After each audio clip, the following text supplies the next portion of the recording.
Good evening भाई लोग, good evening, नमस्कार, जय हिंद। चलो बेटा जल्दी से बताओ, वॉइस क्लियर है? सभी को आवाज आ रही है कि नहीं? जल्दी बताओ। सभी को नमस्कार, जय हिंद, गुड इवनिंग, प्रणाम माही, प्रणाम। ये माही को पहले ही बोलना पड़ता ताकि ये शांत हो जाए। ओए तू साला स्पैम मत किया कर, वरना तेरे किसी दिन मुंडी उड़ा दूंगा मैं। चलो भाई, सभी को गुड इवनिंग, नमस्कार, जय हिंद। सभी लोग ध्यान से देखेंगे। डीपीएसपी का नेक्स्ट पार्ट हमारे पास आ गया है। अगेन 10 क्वेश्चंस हैं आज। आज थोड़ी जो पीपीटी बनी है वो जिनसे बनाई है वो थोड़े इस मामले में नौसिखिए हैं, तो उन्होंने पीपीटी ऐसी ही बना दी है। पर कोई बात नहीं, जो हमें बताना है आपको वो आपको दिख रहा होगा। दिख रहा है कि नहीं? ठीक है, हाँ दिख तो रहा है। चलो दिख तो रहा है। चलो भाई, सुप्रदीप साहा, बेटा इकोनॉमी भी होगी, पॉलिटी भी होगी, वर्ल्ड ज्योग्राफी भी होगी, सब कुछ होगा। ठीक है, मैंने अपने दिमाग में एक डेडलाइन सेट की हुई है कि इस टाइम तक आपका सिलेबस पूरा हो जाएगा और उसके बाद भी आपके पास इतना टाइम रहेगा रिवीजन के लिए। तो बिल्कुल चिंता मत करो, सब कुछ टाइम पे होगा, मेरे ऊपर छोड़ दो। ठीक है, क्योंकि अब इतने सारे बच्चे हैं बैच में, कोई कुछ बोलेगा कोई कुछ बोलेगा, सब चीज इंप्लीमेंट थोड़ी हो सकती है। ठीक है, सो मुझे मेरे हिसाब से करने दो, सब कुछ कंप्लीट होगा, कुछ नहीं छूटेगा। ठीक है, चलो सर प्लीज क्वेश्चंस में मत लिखिए। अच्छा, ध्यान से देखो बेटा,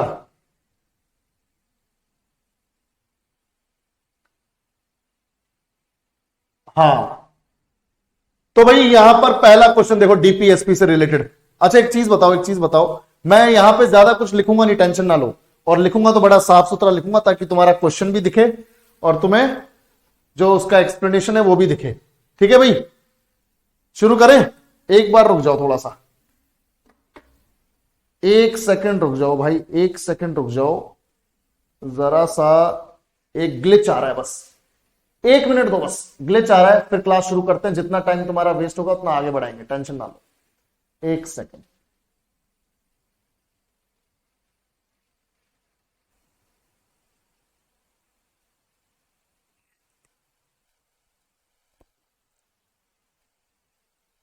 हो गया है, हो गया है, हो गया है, हो गया है, बस चलो, बिल्कुल बिल्कुल बिल्कुल, हो गया है, हो गया है।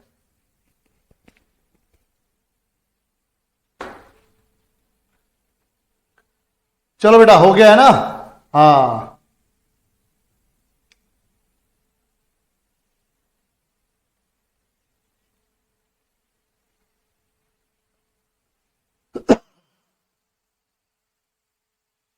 अभी सब बढ़िया है।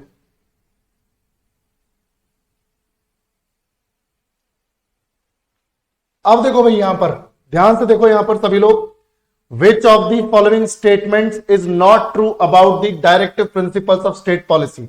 निम्नलिखित में से कौन सा कथन राज्य नीतियों के निर्देशक सिद्धांतों के बारे में सत्य नहीं है? चलो जल्दी से बताओ। हम लोगों ने डीपीएसपी पढ़े, हमने डीपीएसपी क्या होते हैं ये पढ़े, डीपीएसपी कहां से लिए वो पढ़े, सब पढ़ा। उसके बेसिस पे बताओ कि कौन सा स्टेटमेंट सही नहीं है। सभी लोग जल्दी से रिस्पॉन्ड करेंगे, चलो जल्दी से, जल्दी बताओ भाई। पहला पहला यहां पर देखो ध्यान से क्या लिखा हुआ है। पहला स्टेटमेंट क्या है कि भाई DPSP reflects the ideals that the state has in mind by formulating policies and enacting laws। यानी राज्य के मन में, यानी राज्य का मतलब है सरकार, सरकार के मन में जो आदर्श हैं उन्हें प्रतिबिंबित करते हैं डीपीएसपी। कैसे? नीतियां बनाकर और कानून बनाकर। यानी राज्य जब नीतियां बनाती है, कानून बनाती है, तो उन नीतियों और कानूनों में सरकार के मन में जो आइडियल्स हैं, जो आदर्श हैं, जो पॉइंट्स हैं, वो हमें दिखते हैं। तो डीपीएसपी के बारे में ये स्टेटमेंट तो बिल्कुल ठीक है, हमें तो गलत वाले स्टेटमेंट को देखना है। तो ये स्टेटमेंट तो ठीक है बच्चों। दूसरा, डीपीएसपी के बारे में अगला स्टेटमेंट, वे समुदाय के कल्याण को बढ़ावा देते हैं और इसलिए सामाजिक और समाजवादी है। भाई सही बात है, डीपीएसपी का पर्पस क्या है? कि लोगों की भलाई हो, समाज का भला हो। यानी डीपीएसपी का पर्पस है कि डीपीएसपी का ध्यान रखकर जब सरकार पॉलिसी बनाएगी, नीतियां बनाएगी, तो ऑब्वियस ही बात है लोगों का भला होगा। बेहतर पॉलिसीज बनेगी तो लोगों का भला होगा। तो भाई ये भी सही है बिल्कुल कि समुदाय के कल्याण को बढ़ावा देते हैं और इसलिए सामाजिक और समाजवादी है। उसके बाद ये उल्लंघन के लिए अदालतों द्वारा कानूनी रूप से लागू करने योग्य नहीं है। It is not legally enforceable by the court for violation. अगर राज्य, अगर सरकार, अगर राज्य, अगर स्टेट, राज्य स्टेट सरकार एक ही बात है, अगर स्टेट ये मना कर दे कि भाई हम एक कानून बना रहे हैं और हमें डीपीएसपी को फॉलो करने की जरूरत नहीं उसके लिए, क्योंकि हमें ऑलरेडी मालूम है सब कुछ, तो हम डीपीएसपी इस्तेमाल नहीं करने वाले, तो कोई कुछ नहीं उखाड़ सकता। सरकार कोई कुछ नहीं उखाड़ सकता, क्योंकि डीपीएसपी को फॉलो करना सरकार की चॉइस है, ना कि सरकार की मजबूरी। जब सरकार को लगेगा, जब स्टेट को लगेगा कि भाई कानून बनाते वक्त, नीतियां बनाते वक्त उनकी जरूरत है, तो सरकार फॉलो करेगी, स्टेट फॉलो करेगा, अदरवाइज नहीं फॉलो करेगा। तो भैया अगर नहीं फॉलो हुआ तो इसका मतलब यह नहीं कि उल्लंघन हो गया। अगर सरकार ने डीपीएसपी फॉलो नहीं की, इसका मतलब यह नहीं कि उल्लंघन हो गया और तुम चले जाए कोर्ट, सुप्रीम कोर्ट में जाके जज साहब को बोल रहे हो कि जज साहब सरकार ने पॉलिसी बनाते वक्त डीपीएसपी का इस्तेमाल नहीं किया, सरकार के खिलाफ आप सख्त पनिशमेंट लें, सख्त एक्शन लें। तो वही है, जज साहब फिर पोछा लगवा देंगे जुबान से। बोला डीपीएसपी पढ़े हैं कभी, समझ में आए हैं कभी डीपीएसपी क्या होता है? डीपीएसपी पहले पढ़ के आ, ठीक है।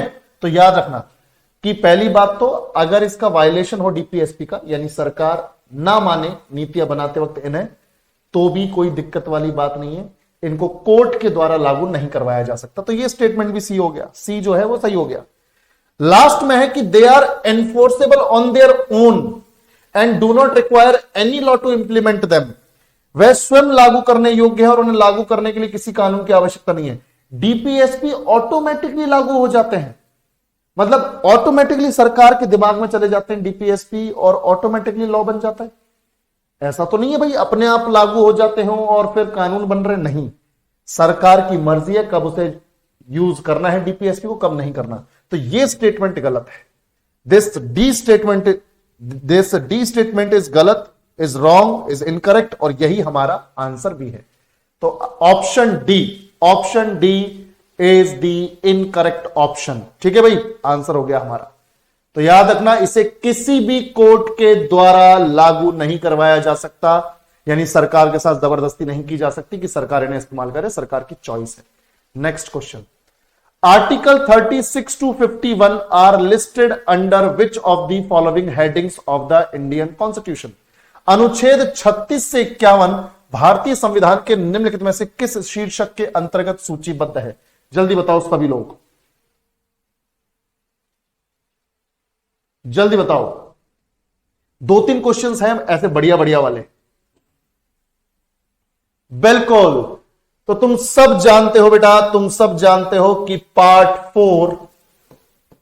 4 यानी संविधान का भाग 4 और अनुच्छेद 36 से 51, आर्टिकल 36 से 51 के बीच में हमारे पास हैं DPSP, directive principles of state policy, राज्य के नीति निर्देशक सिद्धांत, राज्य के नीति निर्देशक सिद्धांत डीपीएसपी। और ये तुम सब जानते हो कि डीपीएसपी का कॉन्सेप्ट हम लोगों ने कौन सी कंट्री से बोरो किया है? जल्दी बताओ, कंट्री का नाम बताओ भाई, जल्दी से कंट्री का नाम बताओ, कौन सी कंट्री से बोरो किया है डीपीएसपी हम लोगों ने? बिल्कुल आयरलैंड से, बहुत बढ़िया। और आयरलैंड से ही हमने लिया है method of election of president, method of election of president. तो डीपीएसपी हमने आयरलैंड से लिया, पार्ट 4 में है, 36 से 51 के बीच में है। Next question, the provisions contained in the directive principles of state policy can be enforced by any court, can be enforced by the high court, can not be enforced by any court, can be enforced by the supreme court. राज्य के नीति निर्देशक सिद्धांतों में निहित प्रावधान किसी भी अदालत द्वारा लागू किए जा सकते हैं, उच्च न्यायालय द्वारा लागू किए जा सकते हैं, किसी भी अदालत द्वारा लागू नहीं किए जा सकते, सुप्रीम कोर्ट द्वारा लागू किए जा सकते हैं। क्या जवाब है भैया तुम्हारे पास? शाबाश, सी है आंसर, कि इन्हें लागू करने के लिए कोर्ट के ऑर्डर की जरूरत नहीं है, सरकार यानी राज्य यानी स्टेट जब चाहे तब इनका इस्तेमाल कर सकती है, जब चाहे तब इनका इस्तेमाल ना करे। It is a choice of state to use DPSP या फिर ना करना। ठीक है भाई, तो ये चॉइस है सरकार की, तो किसी भी कोर्ट द्वारा ये इंप्लीमेंटेबल नहीं है, याद रखना, एनफोर्सेबल नहीं है। तो अभी तो हमने पढ़ा था, तो सही है बिल्कुल। चलो next, which article of the Indian constitution aims at securing for the citizens a uniform civil code throughout the territory of India. भारतीय संविधान के किस अनुच्छेद का उद्देश्य पूरे भारत में नागरिकों के लिए एक समान नागरिक संहिता सुनिश्चित करना है? किसी को मालूम है समान नागरिक संहिता या यूनिफॉर्म सिविल कोड क्या है और कौन से आर्टिकल में? जवाब दे दो, पहले जवाब दे दो। शाबाश, एक तो फ्लो में 444 लिख रहा है, 444। ससुरो इतने फ्लो में मत आओ। बहुत बढ़िया, आर्टिकल 44 में है UCC, uniform civil code, uniform civil code. और तुम सब जानते हो इसे लागू करने वाला पहला राज्य बना है उत्तराखंड। ठीक है, तुम्हारे करंट अफेयर्स में सवाल बनेगा भाई यहां से। यूनिफॉर्म सिविल कोड यानी समान नागरिक संहिता, समान नागरिक संहिता।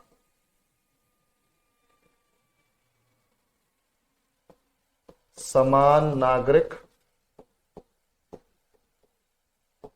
संहिता, समान नागरिक संहिता, यूनिफॉर्म सिविल कोड। तो बेटा ध्यान से सुनना मेरी बात, इसका मतलब क्या होता है? यूनिफॉर्म मतलब समान, मतलब एक जैसे। सिविल मतलब नागरिकों से रिलेटेड यानी सिटीजन से रिलेटेड। कोड मतलब होता है संहिता यानी कानून, यानी सभी नागरिकों के लिए एक समान कानून, फर्क नहीं पड़ता कि वो नागरिक किस धर्म को बिलोंग करता है। ठीक है भाई, किसी भी धर्म को आप बिलोंग करते हो, ठीक है, किसी भी धर्म के इंडिविजुअल के लिए यानी व्यक्ति के लिए यूनिफॉर्म सिविल कोड क्या बोलता है कि किसी भी धर्म के इंडिविजुअल के लिए, ध्यान से देखना बेटा, विवाह यानी मैरिज, विच्छेद, विवाह विच्छेद यानी डाइवोर्स, गोद लेना यानी अडॉप्शन,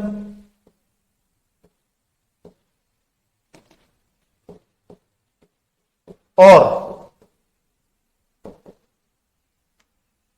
हस्तांतरण, संपत्ति का हस्तांतरण, संपत्ति का हस्तांतरण यानी ट्रांसफर ऑफ प्रॉपर्टी, एक पीढ़ी से दूसरी पीढ़ी को जाती है ना, ठीक है, संपत्ति का हस्तांतरण यानी ट्रांसफर ऑफ प्रॉपर्टी। इन सब से रिलेटेड कानून जो हैं सभी धर्मों के लोगों के लिए एक जैसे होंगे, ये यूनिफॉर्म सिविल कोड कहता है। अब तुम बोलोगे सर क्या आज के टाइम में एक जैसे नहीं है? आज के टाइम में एक जैसे नहीं है, ठीक है। शादी, डाइवोर्स, अडॉप्शन और ट्रांसफर ऑफ प्रॉपर्टी, इनके जो कानून हैं अलग अलग धर्मों में अलग अलग हैं। जैसे हिंदुइज्म, हिंदू धर्म और इस्लाम में इन सब के कानून अलग अलग हैं। तो अब यही बोला गया है, क्रिश्चियनिटी में भी अलग है, तो क्रिश्चियनिटी में अलग, इस्लाम में अलग, हिंदू धर्म में अलग। तो इन सभी लोगों के लिए, जिस भी धर्म को आप बिलोंग करते हो, चाहे आप इस्लाम को फॉलो कर रहे हो, चाहे आप हिंदुइज्म को फॉलो कर रहे हो, चाहे आप क्रिश्चियनिटी को फॉलो कर रहे हो, किसी भी धर्म के हो, शादी, डाइवोर्स, अडॉप्शन और ट्रांसफर ऑफ प्रॉपर्टी से रिलेटेड सारे कानून सभी के लिए एक जैसे होंगे, ये कहता है यूनिफॉर्म सिविल कोड। और याद रखना बेटा कि यूनिफॉर्म सिविल कोड को लागू करने वाला पहला राज्य बन गया उत्तराखंड, ठीक है, लागू करने वाला पहला राज्य बन गया है, पहला स्टेट बन गया उत्तराखंड।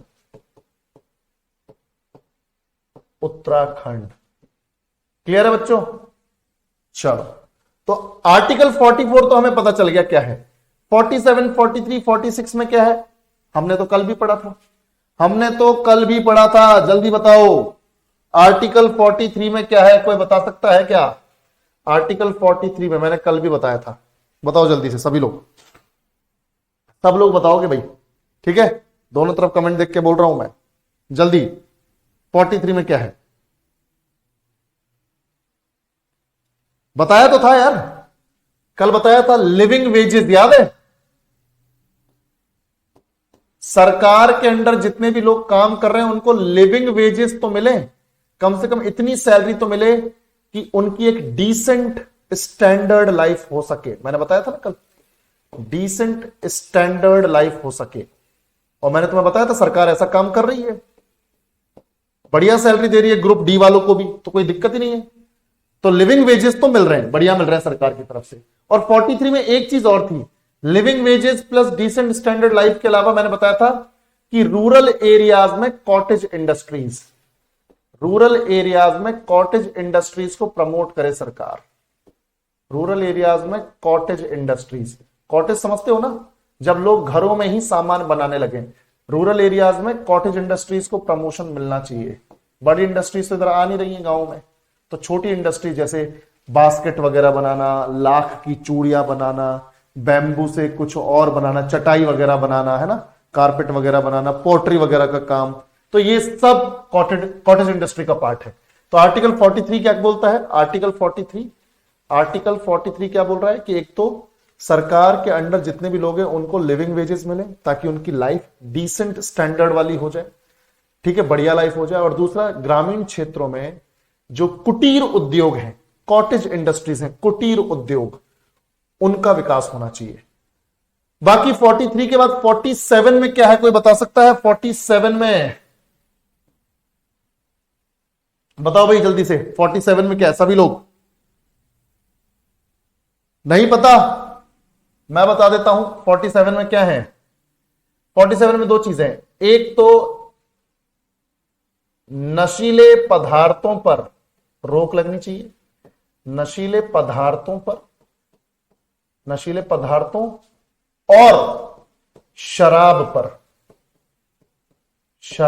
पर रोक लगनी चाहिए। भाई सरकार को ध्यान रखना चाहिए। अब देखो ये क्या नियम है, ये क्या है आर्टिकल 47 में? आर्टिकल 47 में ये कहा जा रहा है कि सरकार की जिम्मेदारी बनती है कि वो नशीले पदार्थों और शराब पर रोक लगाए, पर ऐसा तो नहीं हो रहा है। स्टेट तो पैसा ही शराब से कमा रहा है, स्टेट गवर्नमेंट के पास पैसा ही अल्कोहल से आ रहा है। दो स्टेट्स हैं, गुजरात और बिहार, जो ड्राई स्टेट्स हैं, ठीक है, वहां पर ऑफिशियली नहीं बिकती, कहीं और से कैसे भी आ जाती होगी, पर ऑफिशियली नहीं बिकती। तो ये तो बोल्ड डिसीजन है भाई किसी भी स्टेट का कि शराब हम जो है यहां पर नहीं बेचेंगे, हमारा स्टेट ड्राई स्टेट है, बोल्ड डिसीजन है। बाकी स्टेट्स देखो जबरदस्त तरीके से चल रहे हैं, क्योंकि शराब पीने वालों की कमी नहीं है, ठेके एकदम लाइन से भरे रहते हैं और बढ़िया पैसा आता है। तो नशीले पदार्थ और शराब पर रोक लगाएं, ये तो संविधान ने लिख दिया, पर लगा कौन रहा है? कोई नहीं, ठीक है। गुटखा वगैरह सब चल रहा है, चैनी, खैनी, मिराज, सफल वगैरह सब कुछ चल रहा है। तो नशीले पदार्थों और शराब पर रोक लगाए, ये सरकार की जिम्मेदारी बनती है, आर्टिकल 47 में लिखा है। और जब इस पर रोक लगेगी तो ऑटोमेटिकली लोगों की पब्लिक हेल्थ अच्छी हो जाएगी। तो सरकार की जिम्मेदारी बनती है कि वो पब्लिक हेल्थ पर ध्यान दे, लोगों के स्वास्थ्य पर ध्यान दे, ऐसी पॉलिसीज बनाए सरकार जिससे लोगों का स्वास्थ्य अच्छा हो, पब्लिक हेल्थ पर ध्यान दे सरकार। तो आर्टिकल 47 में दो चीजें हैं, एक तो इंटॉक्सिकेटिंग ड्रग्स और एल्कोहल पर प्रोहिबिशन लगे, प्रतिबंध लगे, और पब्लिक हेल्थ पर ध्यान दिया जाए, सार्वजनिक स्वास्थ्य पर ध्यान दिया जाए, ये 47 में है। और 46 में तो हमने कल पढ़ा था, बताओ भाई 46 में क्या है? बताओ सभी लोग। 46 में बिल्कुल देखो, 46 में एससीज और एसटीज का, शेड्यूल्ड कास्ट यानी अनुसूचित जातियां और अनुसूचित जनजातियों की शिक्षा और अर्थव्यवस्था, उनके आर्थिक हालात। मैंने कल बताया था आर्टिकल 46 में कि सरकार की जिम्मेदारी बनती है कि अनुसूचित जातियों और अनुसूचित जनजातियों की शिक्षा संबंधी हितों को प्रमोट करें।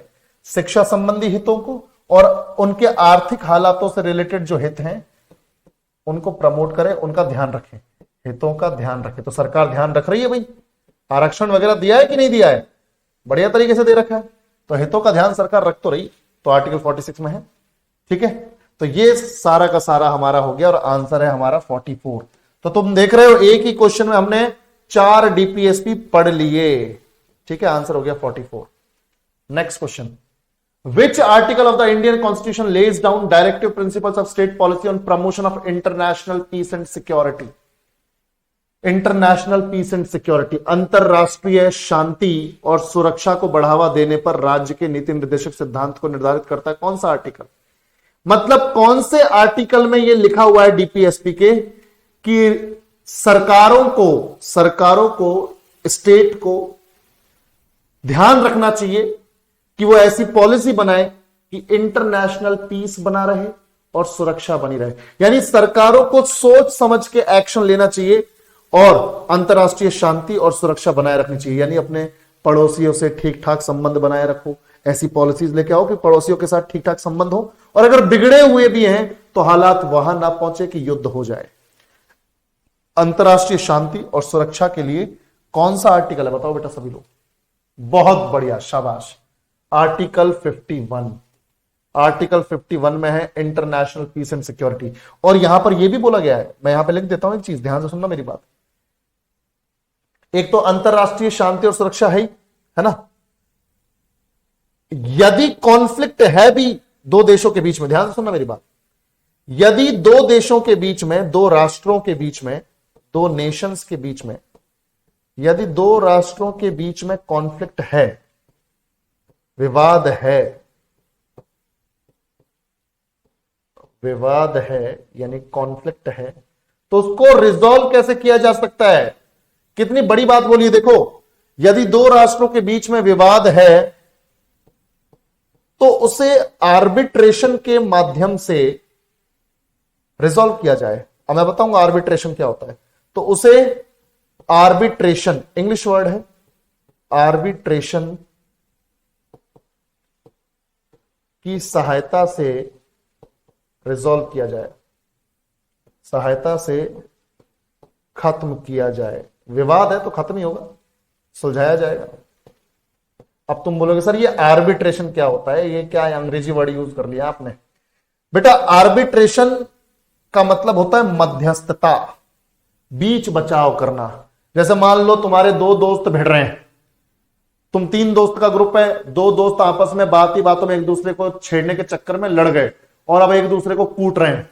अब वैसे तुमको मजा आता है ना, वैसे तुमको मजा आता है, बढ़िया है, मार साले को मार, इधर से अरे तू भी मार, ये पेट में मार, पेट में, इसके घुटना मार भाई, घुटना मार इसके, समझ रहे हो भाई, तुम्हें मजा आएगा। पर जब तुम्हें लगेगा अरे मामला तो सीरियस हो गया है, तब तुम जाओगे वहां बीच बचाव करने। अरे रुको भाई रुक जाओ, भाई बैठो, दोनों बैठो, अब ध्यान से सुनो, तूने इसको छेड़ा, बात बराबर, बात खत्म। मतलब तुमने मध्यस्थता की, तुमने आर्बिट्रेशन यूज किया और मामला रिजॉल्व करवा दिया। ठीक है भाई, तो याद रखो बिल्कुल। तो आर्बिट्रेशन का मतलब है मध्यस्थता के रास्ते, मध्यस्थता। अब एक तो यार ये मध्यस्थता लिखना नहीं आता, मध्यस्थता, हाँ हो जाएगा, सही है। मध्यस्थता की सहायता से रिजॉल्व किया जाए कॉन्फ्लिक्ट को। हाँ, खोपड़ी फोड़ रहे बाबा, इसका खोपड़ी फोड़, है ना, बिल्कुल। चलो भाई, तो ये आर्टिकल 51 में क्लियर है सबको। अच्छा, बाकी आर्टिकल 15 और 14 ये क्या, और 31 भाई ये डीपीएसपी से रिलेटेड है क्या, जल्दी बताओ। ये तीनों आर्टिकल्स डीपीएसपी से रिलेटेड है क्या, किससे रिलेटेड है, जल्दी बताओ। ये तो डीपीएसपी से रिलेटेड नहीं लग रहे, बताओ किससे रिलेटेड है फिर। फंडामेंटल राइट्स, बिल्कुल। और आर्टिकल 15 में तुम सब जानते हो क्या है ना, नो डिस्क्रिमिनेशन, कोई भेदभाव नहीं है यहां पर, डिस्क्रिमिनेशन को रोकता है article 15। No discrimination on the grounds of race, caste, religion, gender, place of birth. तो नो डिस्क्रिमिनेशन। आर्टिकल 31 में राइट टू प्रॉपर्टी हुआ करता था, ठीक है, संपत्ति का अधिकार हुआ करता था, राइट टू प्रॉपर्टी था, अब नहीं है, तो ये खाली पड़ा हुआ है, मतलब फंडामेंटल राइट नहीं है इसमें, खाली वैसे नहीं है, मतलब कोई फंडामेंटल राइट नहीं है इसलिए खाली बोल रहा हूं, अदरवाइज इसमें प्रोविजंस तो हैं प्रॉपर्टी वगैरह से रिलेटेड, अब नहीं है। आर्टिकल 14 में कानून के समक्ष समानता, equality before law and equal protection of law, कानून के समक्ष समानता, ठीक है भाई, तो ये तो फंडामेंटल राइट्स है भाई, ये तो डीपीएसपी में इनका कोई चक्कर ही नहीं है, फंडामेंटल राइट्स है, तो ये तो वैसे ही गलत हो गया ना। चलो next, which of the following policy adoption by the government of India is not guided by the directive principles of state policy, Bharat सरकार द्वारा अपनाई गई निम्नलिखित में से कौन सी नीति राज्य के नीति निर्देशक सिद्धांतों द्वारा निर्देशित नहीं है। अब ये बता दो इनमें से कौन सा एक डीपीएसपी नहीं है, सिंपल सी बात है, कौन सा डीपीएसपी नहीं है बताओ, इनमें से कौन सा डीपीएसपी नहीं है बच्चों, अभी तक तो नहीं पढ़ा हम लोगों ने, और वो ऐसा है कि वो पढ़ेंगे भी नहीं, बिल्कुल सही जवाब, और आपको मिलते हैं कितने रुपए, कुछ भी नहीं, तो भैया आंसर हो जाएगा, आंसर हो जाएगा बी, ठीक है, आंसर हो गया B. Promotion of village panchayat तो आर्टिकल 40 में है कि नहीं है, आर्टिकल 40 में है। चलो यूनिफॉर्म सिविल कोड आर्टिकल 44 में अभी पढ़ा।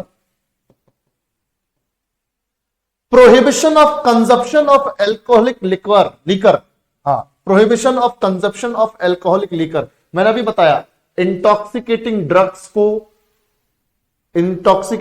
को और एल्कोहल पर रोक लगाना, कौन से आर्टिकल में था बताओ जल्दी, अभी पढ़ा हम लोगों ने, जल्दी बताओ, ये जल्दी से बता दो, ये वाला एल्कोहलिक वाला जो हमने पढ़ा, हाँ शाबाश 47, बहुत बढ़िया बच्चों, ठीक है, इस तरह से याद रखना है, क्वेश्चन आ जाएंगे, तो मतलब इतनी प्रैक्टिस कर जाओ ऐसे क्वेश्चंस की कि कोई भी पूछ ले फिर तुम आराम से बता पाओ, ठीक है। चलो नेक्स्ट, ये preparation of building by law, ये साला कहीं कुछ नहीं है, पढ़ा नहीं हमने, ना फंडामेंटल राइट्स ना डीपीएस पे कुछ नहीं, ऐसे कुछ भी लिख के ऑप्शन दे दिया, ठीक है। In which of the following parts of the Indian constitution the executive is separated from the judiciary, भारतीय संविधान के निम्नलिखित में से किस भाग में कार्यपालिका को न्यायपालिका से अलग किया गया है, बताओ दोस्तों, जल्दी बताओ बे, कौन सा article of DPSP separates judiciary from executive, न्यायपालिका को कार्यपालिका से अलग करता है, पहले आर्टिकल बता दो, वो तो ठीक है, आंसर तो तुम्हें मालूम है, आर्टिकल बताओ मेरे को, शाबाश बहुत बढ़िया, वेरी गुड बच्चों, ये हुई ना बात, आर्टिकल 50 में, तो आंसर तो है सी, ठीक है भाई, तो हमें मालूम है कि डीपीएसपी में ये लिखा हुआ है कि कार्यपालिका और न्यायपालिका एक दूसरे से अलग अलग रहे, यानी एक दूसरे के काम में इंटरफेरेंस ना हो, वरना इंडिपेंडेंट जुडिशरी का क्या मतलब है भाई, फिर स्वतंत्र न्याय व्यवस्था का क्या मतलब है। तो directive principles of state policy में आर्टिकल 50 में साफ साफ लिखा हुआ है बच्चों, ठीक है, कि सरकार की जिम्मेदारी बनती है कि वो सेपरेट रखे कार्यपालिका को, एग्जीक्यूटिव को जुडिशरी से, तो it separates judiciary from executive. अब तुम सब जानते हो कि जुडिशरी का मतलब क्या है और एग्जीक्यूटिव का मतलब क्या है, ठीक है भाई, तुम सब जानते हो, तुम सब जानते हो कि किसी राज्य को चलाने के लिए, किसी टेरिटरी को चलाने के लिए, किसी टेरिटरी को गवर्न करने के लिए we need 3 bodies, we need 3 organs.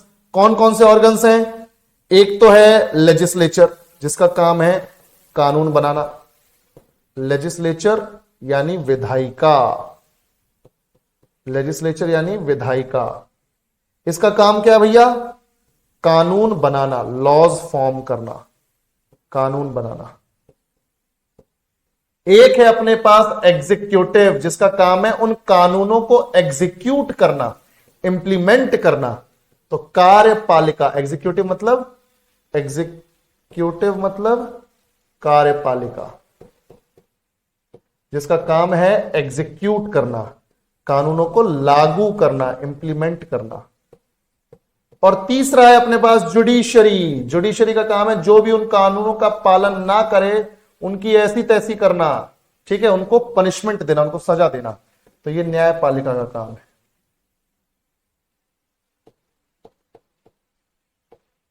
न्यायपालिका का काम है कानून ना मानने वालों की ऐसी तैसी करना।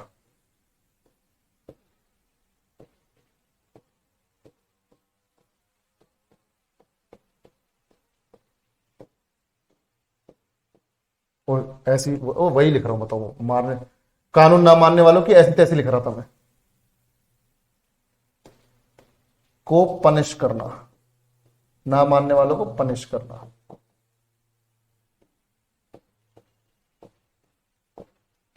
एक बात बताऊं अगर कभी ऐसा अलाउड हुआ कि टीचर अपनी बिल्कुल असलियत में आकर जैसा उसका नेचर है वैसे पढ़ा सकता है, तो मैं तुम्हें बता रहा हूं, या तो तुम बहुत अच्छे से टिक जाओगे और पढ़ जाओगे, या तुम क्लास छोड़ दोगे, ठीक है। अगर मेरे को कभी ऐसी परमिशन मिल गई ना, जैसे सर आप हो ना वैसे पढ़ाओ, या तो तुम्हारा सिलेक्शन होगा या भाई तुम बर्बाद हो जाओगे, ठीक है, बिल्कुल। तो देखो ध्यान से, यहां पर बोला जा रहा है कि एग्जीक्यूटिव में कौन कौन होता है तुम सब जानते हो? President, vice president. मैं सेंट्रल एग्जीक्यूटिव की बात कर रहा हूं, ध्यान से देखो बेटा, ठीक है। President, vice president, prime minister, council of ministers और ज्यादा से ज्यादा अटॉर्नी जनरल ऑफ इंडिया। इन लोगों को जुडिशरी से दूर रखने की बात है। अब पता चला काउंसिल ऑफ मिनिस्टर में मोदी जी के कोई मंत्री हैं, मंत्री जी का जो लौंडा है उसने कोई कांड कर दिया, तो मंत्री जी का लौंडे का केस पहुंच गया जज साहब के पास। तो जज साहब को कॉल कर रहे हैं, अरे जज साहब वो देखो अपने लड़के का केस आया है आपके पास, थोड़ा देख लेना, अपना ही लड़का है, जवानी का खून उबाल मार रहा था, गलती से कुछ हो गया है, थोड़ा देख लो अपने हिसाब से, बाकी देसी घी के डब्बे पहुंचा रहा हूं 10 और 2 पेटी पहुंचा रहा हूं। जज साहब, अरे ठीक है मंत्री जी कोई बात नहीं, अपना ही बच्चा देख लेंगे। समझ रहे हो भाई? बिल्कुल अपना ही लौंडा है, ठीक है। तो याद रखना, तो अब इससे क्या होगा भाई, अगर एग्जीक्यूटिव के लोग न्यायपालिका में इंटरफेयर करेंगे, उनके काम में इंटरफेयर करेंगे, तो जो बेसिक कॉन्सेप्ट है इंडिपेंडेंट जुडिशरी का, स्वतंत्र न्याय व्यवस्था का, उसके तो लग गए ना भाई, उसके तो लग गए।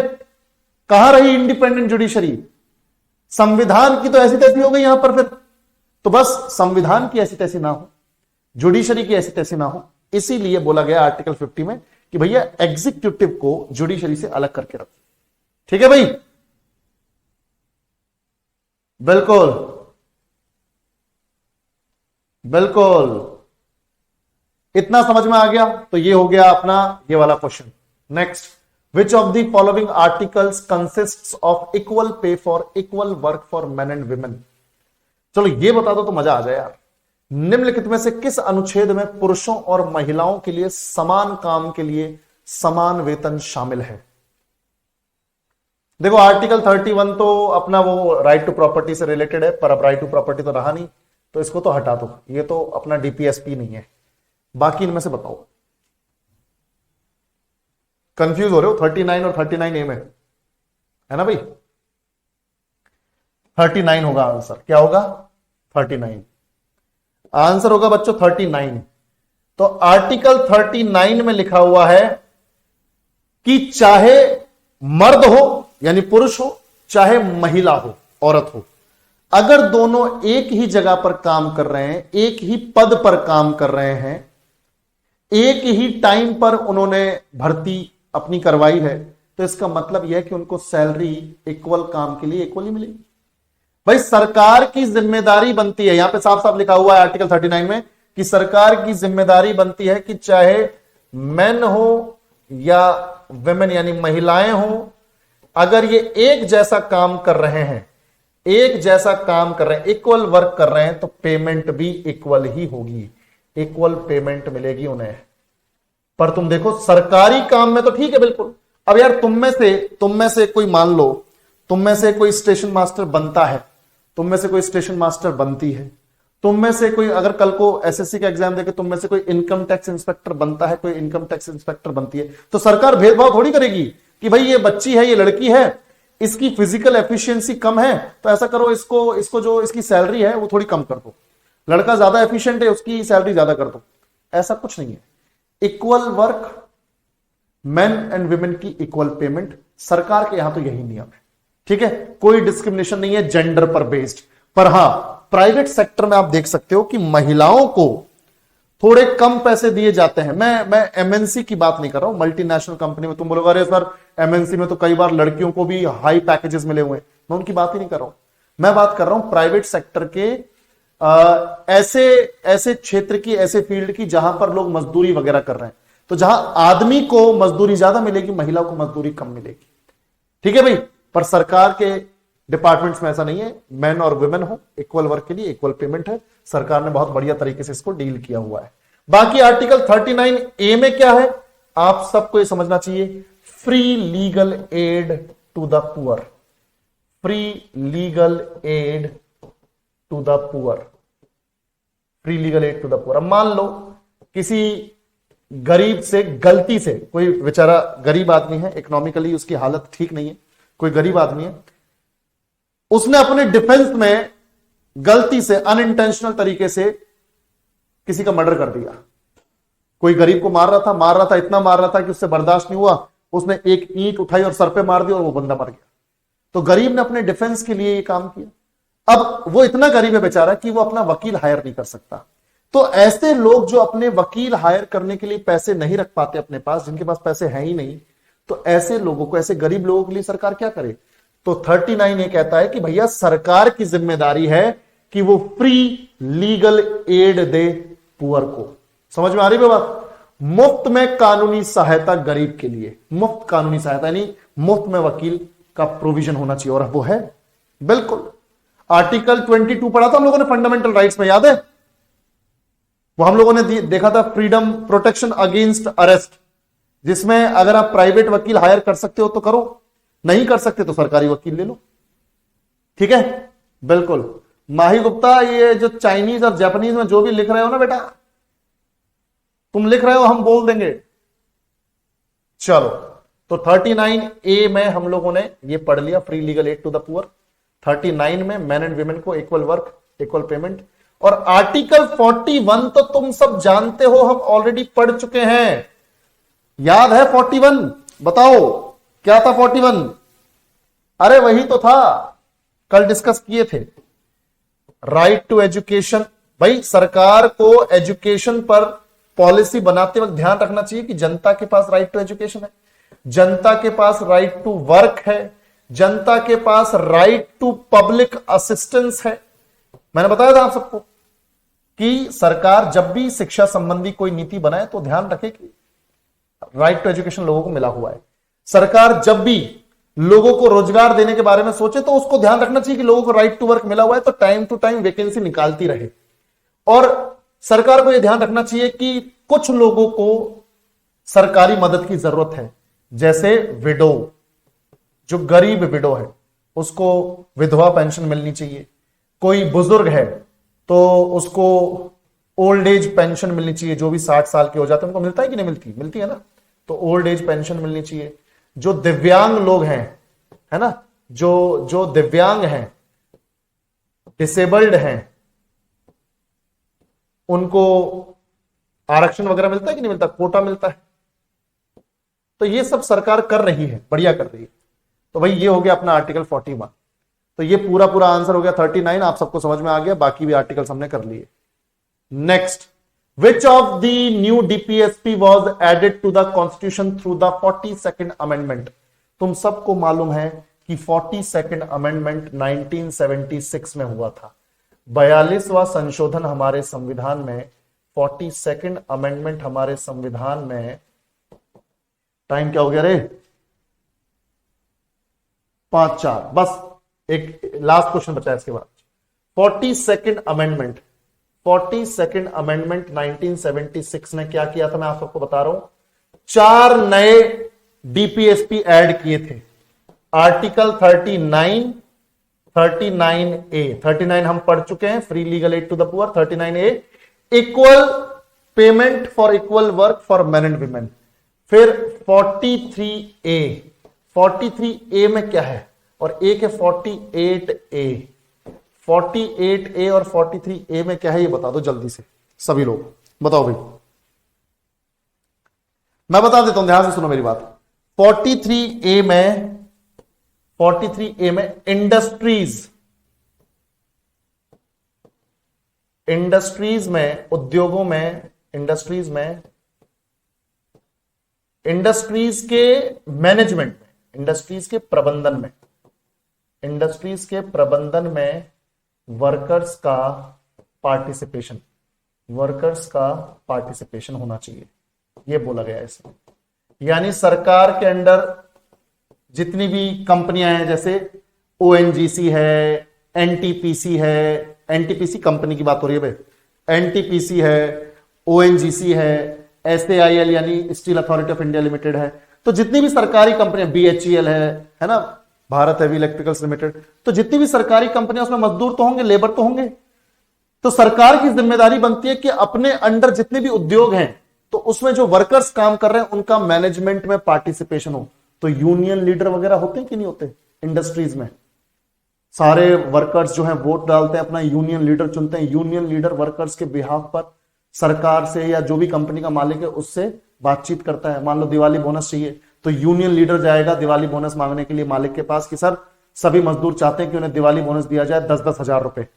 अब 2000 वर्कर से एक एक करके थोड़ी आएंगे उस सीईओ के ऑफिस में, एक एक करके, सर वो दिवाली बोनस, बोला ठीक है जाओ, तुम्हारा क्या अगला नेक्स्ट आओ, सर दिवाली बोनस, अगला नेक्स्ट आओ दिवाली बोनस। अबे पूरे मजदूरों का एक यूनियन लीडर, उसने आके बोल दी बात, सीईओ को पता चल गई, ठीक है, अब सीईओ अपने आप हिसाब से एक्शन लेगा। तो इंडस्ट्रीज के प्रबंधन में वर्कर्स का पार्टिसिपेशन। और 48A में क्या है बताओ भैया जल्दी से, 48A में क्या है बताओ, ये भी नया सा लग रहा है, पुराना है यार। एनवायरमेंट का प्रोटेक्शन, पर्यावरण को प्रोटेक्ट करना, एनवायरमेंट का प्रोटेक्शन है 48A में। तो ये चारों ऐड किए गए थे 1976 में 42nd अमेंडमेंट के द्वारा। ठीक है बच्चों, तो अब इसमें से देखो, to promote equal justice and to provide free legal aid to the poor, तो ये 39 में ही तो है, free legal aid to the poor. तो यही तो, इन चारों में से यही तो है answer.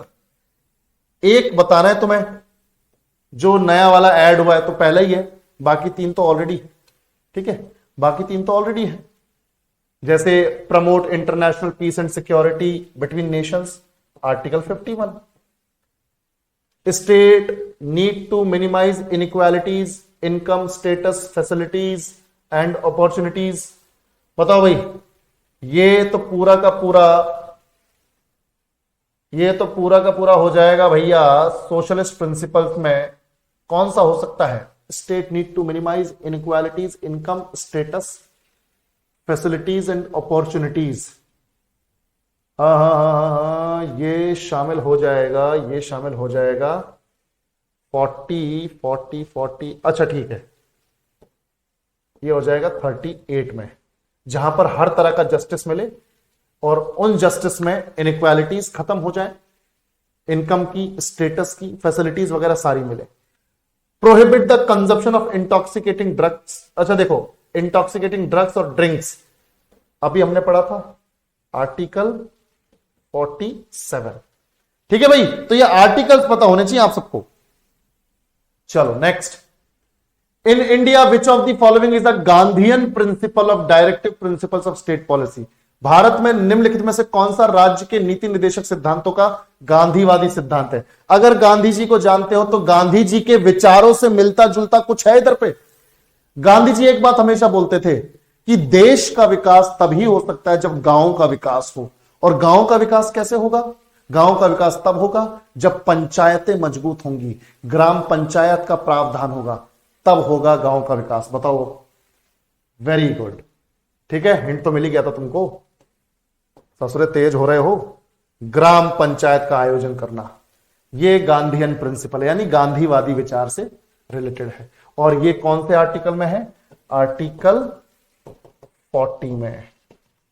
To separate judiciary from executive, article 50 में।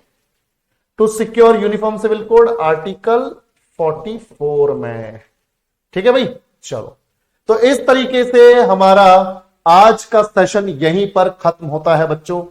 हमारा डीपीएसपी का टॉपिक पूरी तरह से खत्म। अब हम कल करेंगे फंडामेंटल ड्यूटीज, एक ही सेशन में खत्म हो जाएगी। कल ही फंडामेंटल ड्यूटीज खत्म हो जाएगी और फिर हम करेंगे रिट्स, WRITS रिट्स, 5 तरह की रिट्स का टॉपिक। ठीक है, चलो बेटा, thank you so much, take care, bye bye.